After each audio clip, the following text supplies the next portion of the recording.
Assalamualaikum warahmatullahi wabarakatuh.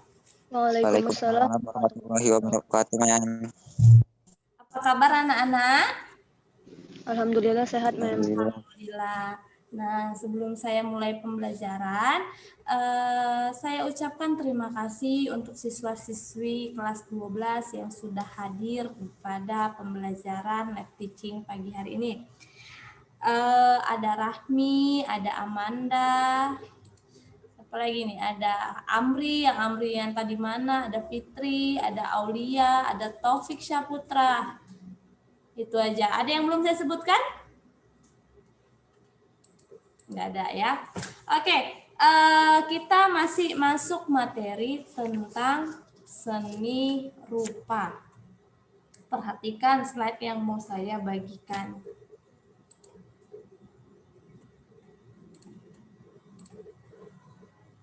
Nampak slide-nya, Nak?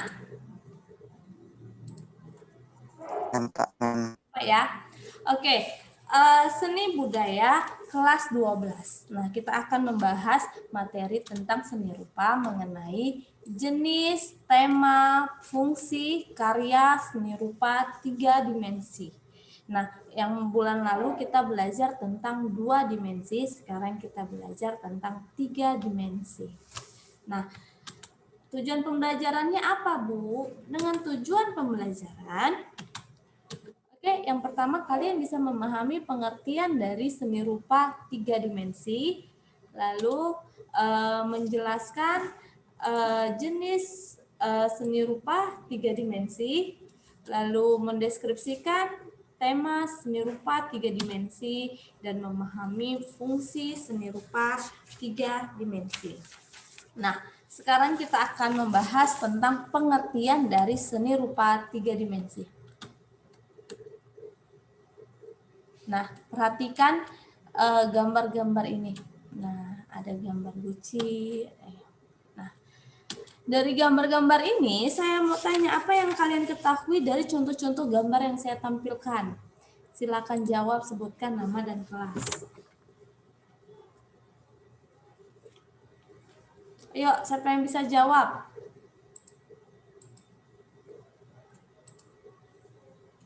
Ada? Masa saya yang harus tanya? Karena saya mau tanya sama Fitri Rahmayani. Fitri? Ya, Mem.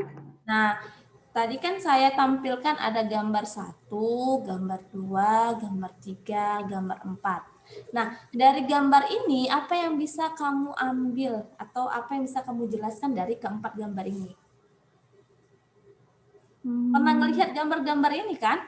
Pernah, Mem. Nah, jadi apa yang bisa kamu jelaskan dari gambar-gambar ini? Yuk, Fitri. Fitri kelas berapa, Fitri? Alexa, Mem. Fitri, ya. Alexa. Apa yuk? Tunggu, Mem.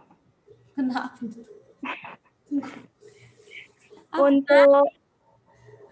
Untuk yang gambar 1 itu kan gerabah, Mem. Ya.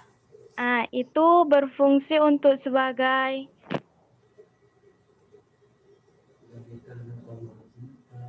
hiasan kayak gitu, Mem. Iya, Mem. Iya, terus ada lagi yang bisa nambahin? Ma'am. Siapa, Aidil? Iya, Ma'am. Aidil kelas apa, Aidil? Nobel, Ma'am. Oh, Nobel. Iya, Aidil apa, Aidil? Itu empat-empatnya merupakan contoh-contoh dari karya seni 3 dimensi, Ma'am. Iya, benar. Jadi dari gambar ini, gambar 1, gambar 2, gambar 3, gambar 4 merupakan hasil karya dari seni rupa 3 dimensi. Ya, iya benar. Nah, berikutnya. Nah, jadi kan tadi kalian udah melihat hasil karyanya. Sekarang saya mau tanya, apa sih sebenarnya pengertian dari karya seni rupa 3 dimensi? Yuk, ada yang tahu silakan sebut nama dan kelas ya. Mem, saya, Mem. Amri, Mem. Amri. Oke, Amri. Amri kelas apa? Nobel, Mem. Nobel. Ya, Amri, apa pengertian dari karya seni rupa 3 dimensi? Karya seni rupa 3 dimensi adalah karya seni rupa yang memiliki panjang, lebar, dan tinggi. Juga memiliki tekstur yang dapat dilihat dari berbagai sisi. Tekstur dilihat. Oke, benar. Jadi pengertian dari seni rupa 3 dimensi yaitu, nah bisa terlihat ya, yaitu karya seni yang dibatasi tidak hanya dengan sisi panjang dan lebar, tetapi juga dibatasi oleh kedalaman atau disebut juga dengan karya seni yang memiliki ruang. Nah, kalau tadi Amri bilang tekstur, di 2 dimensi juga ada tekstur. Nah, jadi kalau 2 dimensi kan hanya memiliki sisi panjang dan lebar. Nah, tapi kalau 3 dimensi tidak hanya memiliki panjang dan lebar, tapi juga memiliki ruang atau volume. Jelas? Jelas, Jelas, Mem. Mas? Hah?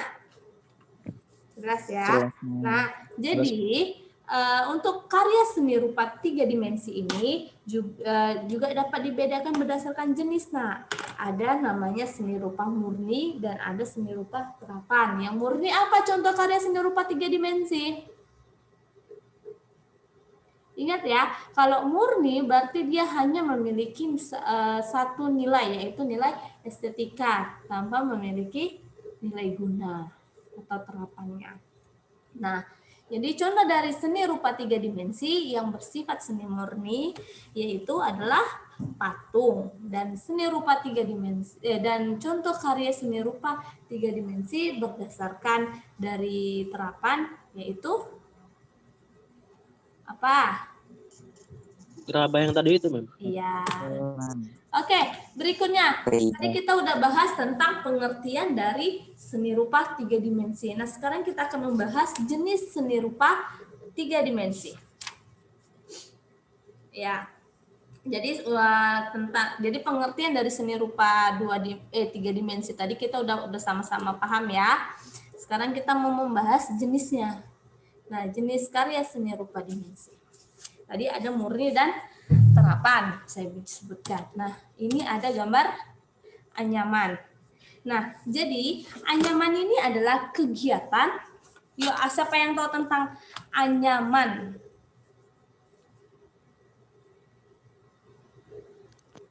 Saya Mem, kayak kalau nggak salah itu Siapa? Rahmi ya? iya Mem. Rahmi, kuat sedikitlah suaranya, saya nggak dengar. Kalau nggak salah Mem itu kayak menganyam rotan ya Mem.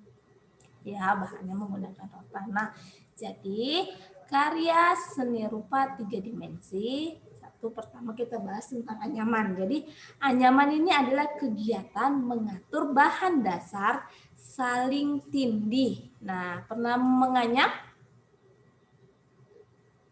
Pernah menganyam nggak? Pernah Mem, Pernah tapi ya? pakai Pernah, Mem. kertas. Buat tikar gitu-gitu. Iya. Nah, saling tindih atau menyilang. Iya. Nah, itulah anyaman. Jadi, bahan-bahan yang dipakai biasanya bahan yang ringan. Nah, mudah dipindahkan, dan juga lentur, gampang untuk dibentuk. Lalu, bahan dasar yang dipakai dalam kerajinan ini tuh biasanya biasanya ada bambu, terus ada kayu rotan. Pernah lihat kayu rotan? Pernah lihat orang kursi rotan? Pernah, Mem. Mem. Nah ya. Nah, terus ada apa lagi? Apa lagi? Daun bisa nggak dianyam?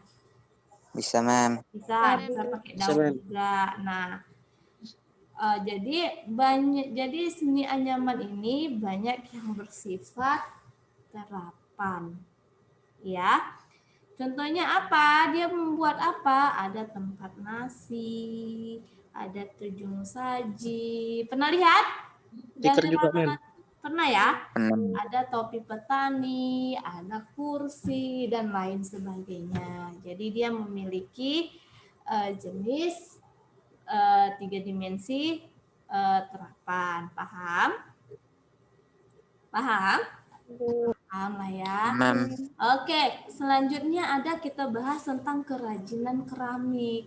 Nah, dulu karena kerajinan keramik ini terbuat dari tanah liat yang harus diproses dengan cara dibakar. Iya, pernah dengar?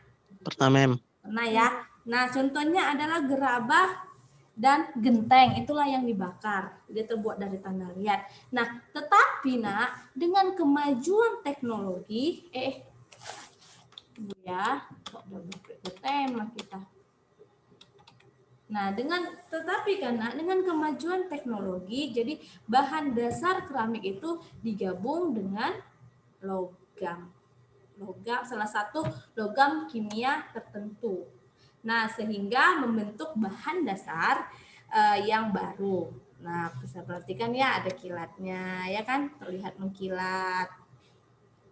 Nah, inilah tentang kerajinan keramik. Selanjutnya adalah kriya logam. Ada yang bisa jelaskan tentang kriya logam ini? Aidil, Mem. Aidil, apa Aidil? Itu kayak kerajinan untuk membuat sesuatu yang guna gitu. Apa Aidil? Nggak jelas saya Aidil. Kerajinan membuat sesuatu yang berguna, Mem. Hah? Ulanglah Aidil. Kayaknya sinyalnya bermasalah. Kerajinan membuat sesuatu yang berguna dari logam, Mem. Oh, yang berguna. Jadi memiliki sifat terapan. Iya, Mem. Ada nilai guna. Kalau gantungan kunci, nilai guna apa hanya hiasan? Hiasan, Mem. Estetis, Mem. Saya rasa estetisnya kalau gantungan kunci. Oke, jadi kriya logam ini kan dulunya hanya dibuat untuk pedang, untuk di kerajaan-kerajaan, pedang, tameng. Pernah nggak lihat tombak? Pernah, Mem. Ya kan, itu kan terbuat dari logam. Contohnya apa? Contohnya misalnya dia buat keris. Pernah lihat keris, nak? Ada, Mem, di rumah, Mem. Nah, terus dulunya kok dulunya nggak dulunya sih sampai sekarang.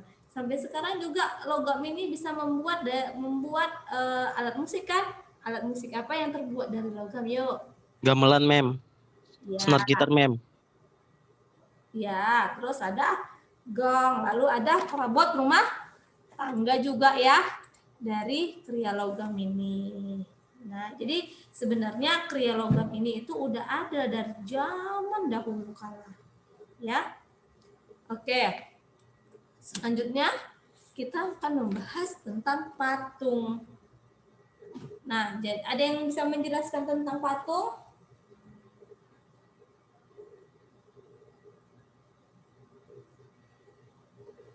Ada yang bisa jelaskan apa itu patung?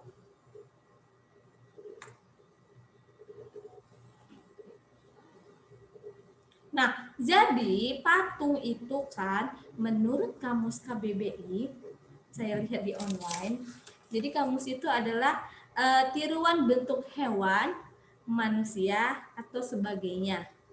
Nah, dengan dipahat pada batu, kayu, dan bahan lainnya. Pernah lihat patung? Nah, jadi patung ini atau karya seni rupa 3 dimensi ini sengaja nak dibuat untuk kebutuhan estetika. Nah, jadi patung hanya memiliki nilai estetikanya. Paham ya? Pernah lihat, tahu nggak patung yang terkenal itu atau patung yang bersejarah di Indonesia itu patung apa? Salah satunya. Yang di apa, Mem? 2 orang melambai di Bundaran HI itu, Mem. Itu Iya. itu sejarahnya gini, Mem. Karena pas waktu itu Indonesia ngadain kayak pekan olahraga tapi tingkat internasional gitu, Mem. Jadi fungsi itu untuk nyambut orang-orang yang datang dari arah Senayan, Mem. Iya. Jadi itulah salah satu contoh patung yang terkenal di Indonesia. Oke.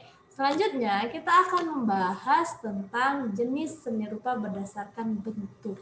Nah, jadi seni rupa berdasarkan bentuk itu ada 2 dimensi, ada 3 dimensi, dan ada multidimensi. Ini ya, kalau seni rupa berdasarkan bentuk ada 2 dimensi, 3 dimensi, seni rupa multidimensi. Nah, kalau seni rupa 2 dimensi ada juga murni dan telapak. Jelas ya? Berikutnya, kita akan membahas tentang tema. Nah, ada yang tahu nggak apa itu tema?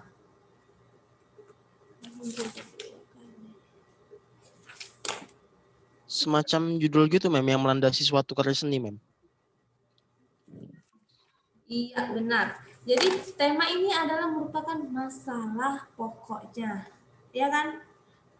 Nah, tema juga dapat bersumber dari yang pertama sumber kita ada realitis internal dan ada realitis eksternal. Nah, jadi seniman itu mendapatkan tema dalam sebuah karya seninya bisa dari realitis internal dan realitis eksternal. Apa aja Bu realitis internal? Yuk, ada yang bisa jawab? Apa aja itu realitis internal?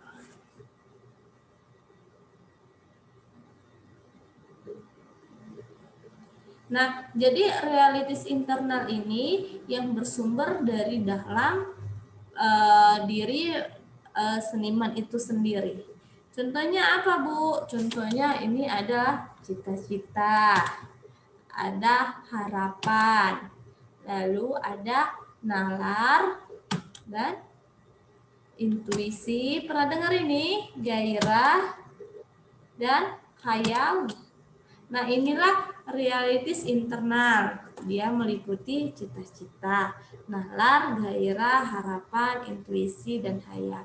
Sedangkan realitis eksternal, dia berkaitan, dia berasal dari di luar dari seniman itu sendiri atau yang bisa dilihatnya. Contohnya apa? Bisa dari mana? Bisa dari kepercayaannya, diambilnya temanya, lalu dari kemiskinan, ketidakadilan, nasionalisme, bahkan politik juga bisa diambil dia sebagai tema untuk membuat karya seni. Jelas? Jelas, Mem.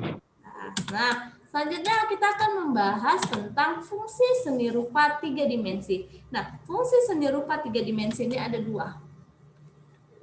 Ada menurut jenis kebutuhan dan ada menurut manfaat dan kegunaannya. Nah, sekarang kita akan membahas tentang menurut jenis kebutuhannya itu ada 2, ada fungsi individu dan ada fungsi sosial.